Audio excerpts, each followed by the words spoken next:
you've got a serious problem. If you're dealing with bipolar disorder, you're probably drowning in advice. Do this, don't do this. But let me ask you, has any of it actually brought you real relief? See, the truth is, most of the advice you're getting, it's just plain bad. If you've ever felt like it's all pretty useless, let me confirm your suspicions. After all, you're still struggling. You're still stuck on that emotional roller coaster. You still feel like no matter what you try, nothing changes. And the worst part? This flood of bad advice isn't just keeping you stuck, it's actually making things worse. I'm glad you're here. I was diagnosed with bipolar disorder back in 2010. And in those years, I've taken in a lot of bipolar advice. And I've read a stack of bipolar disorder survival guides that was like this. And most of that advice, it caused me to stay stuck for years and years. Frustration turned into determination. And I set out on a quest for truth and quality answers to make my situation better. And I cracked the code and discovered how to find freedom from bipolar disorder. In this video, I'm going to share the problem with most of the bipolar advice that's out there and offer some quality information that will actually help you make your life much, much better. Now, I would need a really, really long video to cover all of the poor advice that's out there, but let me address the mainstream messages that are making a mess of your life. Let's start with the mantra, once bipolar, always bipolar. Sometimes this comes out a little softer, a little nicer, and it looks like this. Listen, bipolar is a lifelong condition. You just need to accept it. You just need to make peace with your diagnosis. Yeah, bad advice. Sadly, this idea, this concept, it's a reflection of our culture. We've been indoctrinated in a culture to have a hands up, kind of just surrender. There's nothing that you can do about being dealt with a bad hand. And this advice can sound realistic. It can sound like you just got to be grounded, but it's actually extremely discouraging and stops many people from pursuing actual freedom.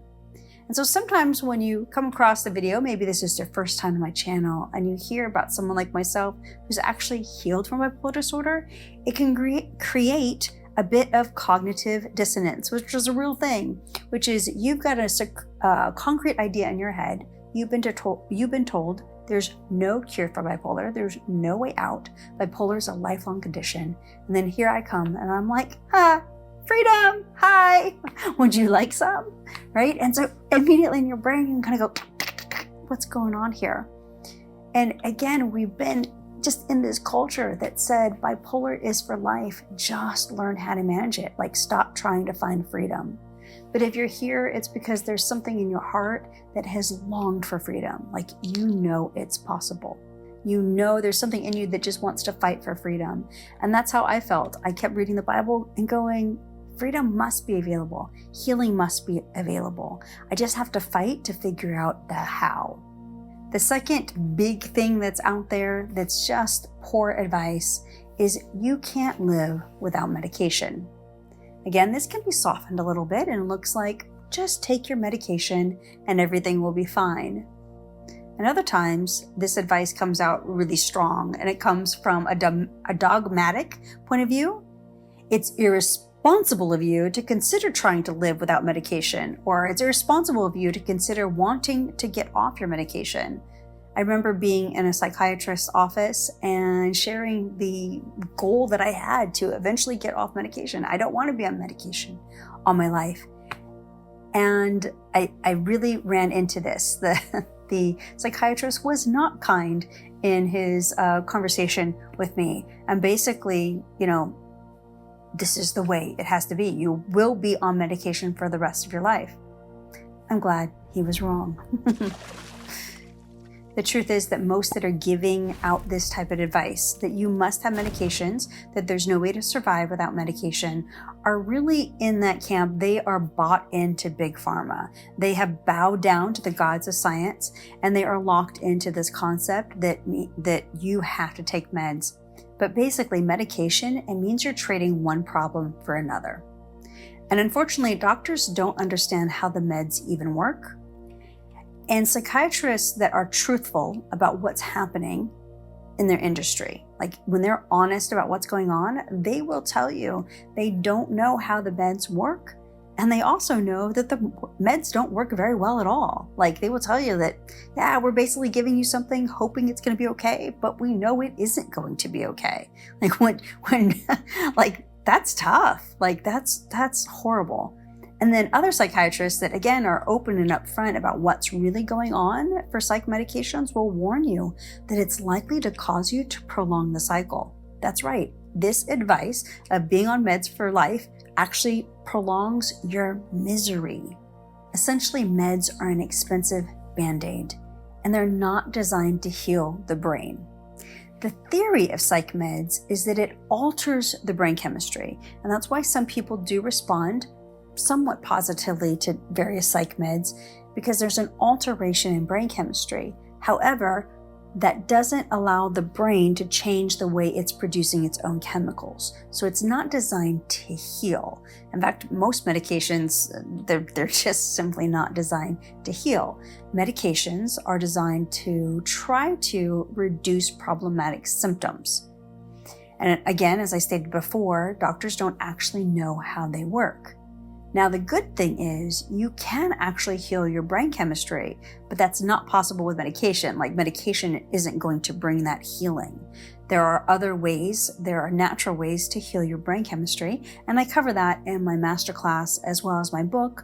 Of course, you can check out the description below for those links so that you can get the information that you need if you're interested in actually healing your brain chemistry. But unfortunately, again, bad advice is like, take your meds, take your meds, take your meds. And it just needs to be more of a conversation. If that's a choice that you make to take your meds, you need to be incredibly educated about that decision. Like once you have the education about it and then you decide that's the right move for you, great, that's fine. But you need to be educated about taking medications and understand the risks and understand the fact that it may prolong this cycle for you. Like it may cause you to have more problems longer than if you were to go a different route. The third piece of bad advice that you probably have received is you need years, and I mean years, of therapy to make real progress. This one, so frustrating to me. Because at the bottom of almost every video that's on mental health is an ad, not mine, but on almost all the ones out there is an ad to go get counseling, right? I won't get into the ones that are out there. They're horrible. And if counseling was actually working, well, we would have very different numbers, we'd have very different statistics, and we wouldn't have the problem that we have. If counseling and meds worked, you wouldn't need a video like mine. The problem with this advice is that therapists and counselors are not equipped to actually help you heal. First of all, they don't even believe healing is possible. They believe the first thing that I told you, which is bipolar is a lifelong condition. So they've been indoctrinated in a system where they've been told it's not possible for you to be well.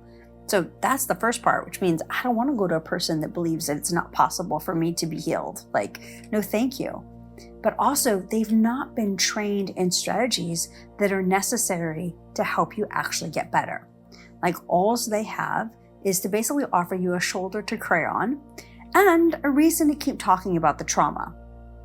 No one has ever created the future that they wanted by staring at the past. It just doesn't work that way. Unfortunately, counselors and therapists, and I think many of them desire to help people, are trained in a system that is not equipped to help you get better. Because in order for you to make your life a whole lot better, you've got to address your emotional, physical, and spiritual health. Counselors are legally not allowed to address the factors in your life that have been proven to make the largest impact on your quality of life. So they're just ill-equipped. They're not trained in how to actually help you. Unfortunately, they're steeped in a belief system that says that you will always stay broken. And so there's very little help that counselors and therapists can really give. I feel sometimes like when I say this or when I harp on something, it's like, you know this to be true. Like, how many people do you know that are dealing with bipolar disorder that have gone to counseling and now things are better? It's like, no, it's not really helping. And unfortunately, they're completely missing the boat on spiritual health. Like, they're not addressing it. Now therapists are actually being taught that faith, spiritual faith, is perfectly fine as long as it isn't Bible-believing faith. So if you want to believe in New Age things, you want to believe in Buddha, you want to believe in all kinds of other things, that's fine. But if you believe in the Bible and if you believe in God, then that's actually damaging to your mental health. And they're now taught to discourage you from that. Interesting. They used to be told to allow you to believe whatever you wanted to believe. That's the old system. It has now changed. And now they believe that it's actually damaging to your mental health to believe in God. So yeah, really bad advice. Let's go sit in a counselor's office that is designed to mislead you away from God and not equipped to truly help you heal. All right. I'm getting kind of heated, huh? 4, mood tracking is essential to stay stable. Now, this one is like half right. Okay, so mood tracking is right, but not essential for staying stable. Okay, so I do think that mood tracking can be helpful, but there's more things to understand about it. There's more things to understand about what you should be tracking. You actually should be tracking a lot more than your mood. You should be tracking the things that are affecting your mood, and that requires a whole lot of education that's outside of this video. Again, you can see resources in the description below. The danger with this advice, the danger of tracking your mood, is basically causing you to become obsessive and hyper-focused on your symptoms. And if you're focused on your symptoms and you don't know how to change those symptoms, like if you don't know how to get to the root of the issue so that those symptoms stop happening, then it's pointless. Like, you can track all day long, but if you don't know how to change it, then what's the point? Okay, like if the only thing you're going to do is add your meds and go to counseling, like, it isn't going to change. It doesn't change. And so mood tracking isn't essential if you're not implementing the other strategies that will actually allow you to heal. Now, I do plan to do a video soon for the right way to track your mood and how you can actually use this tool to be helpful to you and improve your quality of life, but that's a different video that we'll get to. And then the 5th one that I want to address, really poor advice, keeping you stuck, is keep your emotions in check at all times. And this is so funny because first off, let me just say that there's a bit of confusion over the difference between being moody and bipolar. So unfortunately, there are many things that are not actually bipolar disorder that are receiving this label now. So people are throwing it around like, if you go from having a good morning, something happens in the afternoon, and you have a bad afternoon, then now, you're bipolar. And like, that's not the definition of bipolar. That's not how it works, okay? And there are many people that are moody for other reasons. There are other disorders involved. So there's some confusion around that. But the idea that because obviously there's an emotional roller coaster here, right? This is a problem. It's a mood disorder. Bipolar disorder is a mood disorder. And so if the advice then is to keep your emotions locked down, to keep them in check, you basically start going into this place where you're stuffing your emotions, and that is not the point. You don't want to be robotic. You don't want to get rid of all emotions. In fact, that's another problem with medication. Many times, and I hear this all the time, and I've experienced this as well when I was on psych meds, many times the psych meds causes you to no longer have proper emotions. Like, you see something sad and you notice that like you can't tap into the sadness or the grief that you should feel over a sad event. Like, there's natural reactions, like God gave us emotions and we should have natural emotional responses to different things. Emotions are healthy. What is not healthy is having your emotions in control of you. You don't want your emotions to be in control. Well, I just got so angry at this, or, when you're no longer in control of your emotions, then you have a problem. Suppressing your emotions to keep them in check is not a good idea, and this is very, very harmful for you. So now I've covered the 5 mainstream ideas, and there is an ocean of straight up bad advice. Probably could be here for hours and hours talking about the other bad advice that has come out for bipolar disorder. And the biggest problem is that all of this advice is coming, like when you get down to the baseline, what's the root of all this, is that freedom is not possible.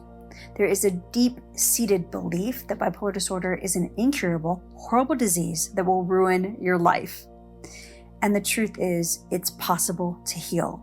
It's possible for you to leave bipolar behind once and for all, just like I did, and just like other clients that I've led out of this mess. You don't have to be locked in this prison for the rest of your life. My best resource, if you are interested in that kind of freedom, is to check out the masterclass to discover how to leave bipolar behind. That description will be below. No, that link will be in the description below. Keep saying that funny. The link will be in the description below.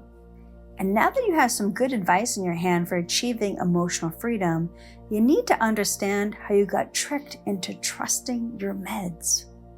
It's time for you to discover the truth so you can find freedom from those who desire to keep you trapped.